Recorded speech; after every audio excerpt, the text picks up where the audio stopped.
we are going to get into something really interesting today. This is going to be like an ego check for some of you that are out there. And I want you to, anytime you look at something for business or for leadership, it's for everything in life. It's for your relationships, how you lead in those relationships, how you function in those relationships. It's for how you handle your finances. If you can't handle your personal finances, how are you going to handle a business? So these are things that will help you. You may say, well, this doesn't really pertain to me. I don't own a business. That's wrong. All of these principles are for life. They're for your life. And so what I'm going to talk to you about today is facts matter, opinions don't. And I got this from Danny Decker. He's the CEO of Automatic Marketing Agency. And this is marketing related, but it's not. I'm going to make it more macro, more generic for not just our lives, but for your business and you as a leader. And he says it's a sure sign of an amateur marketer is that they spend a lot of time debating matters of preference. I think it looks better in blue. I think it sounds better this way. I think we should use this graphic instead. But the right way to make these type of decisions is by testing, measuring, and then making a database decision. So this right here to me eliminates the biases. You know, like your favorite color may be blue, so you want to add some blue. But an ugly orange may work. I've seen this happen over and over and over and over again, especially in the digital marketing realm. The ad that you think will not work becomes the best one and has the best website clicks, best click-through rate. I'm having that happen right now on LinkedIn. The ad that I love, that I think is absolutely amazing, is doing the worst out of 7 different ads. And I've been doing this for 15 years. And the ad that I love, that I think is amazing, that if you said out of these 7 ads, this is the one, is doing the worst. I'm pausing it because it's doing so badly compared to the others. So I let the market decide. You need to allow the market decide. This preferences that you have, these decisions that are based off of bias, is wrong. And it doesn't matter. It doesn't matter what you think. See, this is ego. What works? What are your customers like? What are your customers like? Do they like that you're open from 11 to 9, but you prefer to be open from 7 to 4? Do they like that you're open on Saturday and Sundays, but you only want to be open Monday through Friday? That a Tuesday and then creating another shift so that you're open 6 days a week? What do your customers want? Have you asked them? What do they prefer? Maybe they want early morning and not late in the afternoon or evening. You don't know until you ask and you see a need. And there's ways that you can test these things.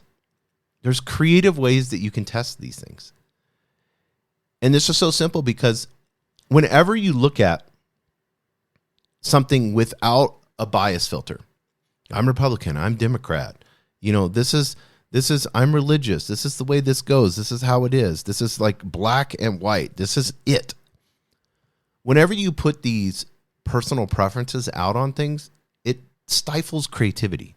It stifles those that are around you. It stifles the way that your team would be able to be diverse in the sense of creating new things, creating new ideas, creating, and creating is a very important word, create.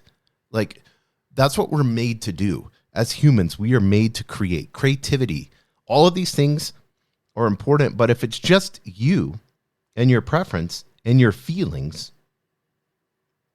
you're going to have bad ROI because you're not allowing any testing to go on. I always say this, and it's funny, this Danny Decker says the same thing, but he says, let's test them both and see what works better. I always say that. I don't know. Let's let the market decide. Let's test them both. Let's try 2 things and see which one works the best. I have a yoga studio and I want to do a 8:30 class, but I think a 5:30 in the morning class would be better. Let's test them. Let's test both of them. Let's put marketing money to both equally. Let's email our list. Let's promote it on social media. Let's push to, hey, we're starting a new class. Sign up now, and let's see how many signups we get at the 5:30 or the 8:30. Then we can make the decision. Maybe you get tons of signups and you're doing both. So now you just introduce 2 new classes. This is where testing comes in so beautifully. Because a lot of times you'll see a need. I've seen it happen this way too, where and I'm using the yoga studio as an example because appointments or whatever. I've seen it where the 8:30 didn't work, the 5:30 didn't work, but you got new customers in and they signed up for the 6:30. So now you need to run 2 classes at 6:30. You just got brand new customers off of trying to run a 5:30 and 8:30, but they chose the 6:30 instead. So that tells you, oh, I need 2 yoga instructors. I need to find more space, or I need to divide the space up, or I need to use 2 rooms. The other room was empty. So let's do that. I can turn that one into private lessons.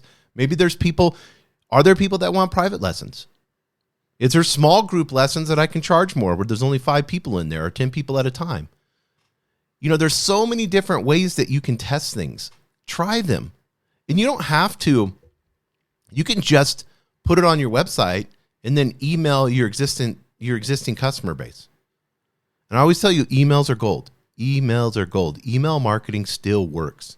If you do a very thoughtful, very personal, write a letter like you're talking to your friend, email, it will work every single time. You don't need graphics. You don't need all the hoorah-rah. You need a button so they can click on it or a link. I've seen plain text emails that are written like you're talking to a friend work way better than ones that are designed and spent thousands of dollars on graphics. A lot of times those don't go through the filters anyways. So put dear family, dear yoga studio family, wanted to let you guys know, here's where I'm at. We have a new class. I want to offer it. I don't know if it's going to work. I mean, just be totally honest and transparent and very loving. Sign it write it like you're talking to a friend. Sincerely, put you as the owner, and then click, here's the link, and then put the link URL. You don't even have to have a button or anything. You'll get more click-through rates on that than you will doing a formal, super fancy, high graphic email. We think we have to do things super, super intense and super professional when we're seeing over and over again that TikTok is showing us this, that ads work with you making an ad on your phone, having clear audio. So having like hiding a mic, like hooking it up to the bottom of an iPhone. They have those mics. Rode has those. So like a lapel mic that you can hook to the bottom of your phone, and then you hook it, on your jacket or whatever, and you're face to face, up close, and you're having a conversation about what's going on. And then you make that an ad. And you make that a post. Hey guys, just wanted to let you know, we're offering a 5:30 a.m. and an 8:30 p.m. We're going to sign up. If we get enough signups, we're going to have the class. I've already got the teachers in line. I'm super excited. We're expanding and growing thanks to all of you. Please ask your friends and family to share this if you wouldn't mind sharing this on Facebook. It's that simple, guys. It takes you 30 seconds to make a 10, 15 second. You may have to do like 2 or 3 takes and pick the best take out of the 3. It takes less than 5 minutes to make an ad. Send that email out. You're done. It's that simple, guys. And test it. Say if you want the 5:30 a.m., click here. If you want the 8:30 p.m., click here. If you want to add more, click here. But I encourage you to forward. I always ask people to share and forward. Forward this email. If you know somebody, if you forward this email and they let us know about this email that it's friends and family, we always offer them, 3 free classes or 2 free classes. Make like some incentive there. It's that simple. It's really that simple, guys. And it's that effective. Remember, facts matter. Be data-driven. Facts matter. Opinions don't. Thank you for joining us on the Albuquerque Business Podcast. And thanks to our sponsor, RigbyDigital.com. Make sure to subscribe and share. And go to abqpodcast.com. Get show notes, resources, and links to everything we talked about today to help you navigate your journey as an entrepreneur and business owner.